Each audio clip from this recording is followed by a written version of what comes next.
great perhappers and fellow nerd fighters. It is William, Mr. Thursday, coming at you again.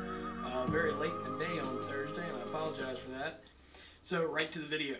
As a filmmaker and the self-proclaimed movie nerdfighter, link in the doobly-doo, I decided to give you my list of the top 10 movies of 2009.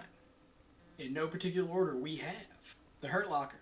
This is one of the best war movies that I've seen, and I've talked to a couple people who have served, and they say it is like one of the most accurate movies that they've seen as far as like the emotional turmoil and everything that goes on over there.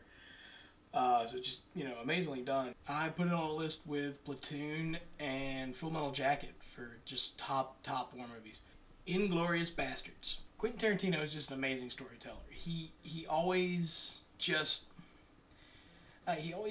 a great job in just making it fun. A Serious Man. The Coen brothers have this quirky way of delivering like very heavy drama in a humorous way. They can take a character who is just getting completely hammered on with just everything in his life going wrong and make it kind of funny. Up in the Air. This was an amazing movie. I loved this movie. It's one of those movies where the ideas that are set forth in the story stick with you like a long time after you've left the movie theater. And I'm still thinking about it now. There's just certain things that were said that I kind of want to go and do myself. Sherlock Holmes.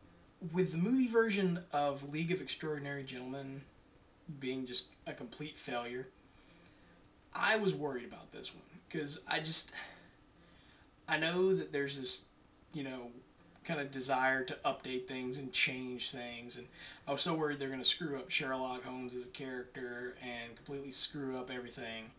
But Guy Ritchie just pulled it together. He got, Robert Downey Jr. for Holmes, and Robert Downey Jr. is perfect as Holmes. He really is. And, Jude Law is a great Watson. It was just terrific cast, great movie. I hope they do a sequel and don't screw it up. Star Trek. This was another pleasant surprise for me because I'm a huge Trek fan and I was so worried they're going to mess it up. But then again, J.J. Abrams, I shouldn't have been surprised. I mean, he's a fan, obviously.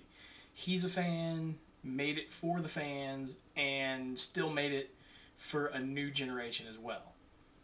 And I'm just so happy he's got, this kind of new-ish Star Trek world that they're going to start playing with and hopefully tell more and make just more great stories. Where the Wild Things Are. Now, this was one of my favorite books growing up. I was a little kid, loved Max, loved the Wild Things, and I heard they were doing a live-action movie. I was a little leery, but it's the moment I saw images and saw that first trailer, I was blown away. I was so ready to see it, and it didn't disappoint. It was designed for people who'd obviously grown up with the story and were now older and were able to handle more, I guess, complex storylines. But they did a great job working in the original story with some of these updated ideas, and I loved how they did it. District 9. This movie was absolutely mind-blowingly good. Using that documentary style the way they did, it made it fit so well with the story they were telling. You actually felt like this could have happened or could happen in the future, which is kind of weird to say when you're talking about aliens and everything that happens in that movie. But just the visual style and everything was just spot on. Just excellent work. 500 Days of Summer. This was a really good movie. And you can't say it's a love story because even in the movie it's this is not a love story. It's a story of boy meets girl. And they handle a relationship in a way that most Hollywood movies don't, which I think is one of the things I love about it. It kind of plays with your expectations of what a Hollywood kind of date movie is, but it's still got that feel, if that makes sense.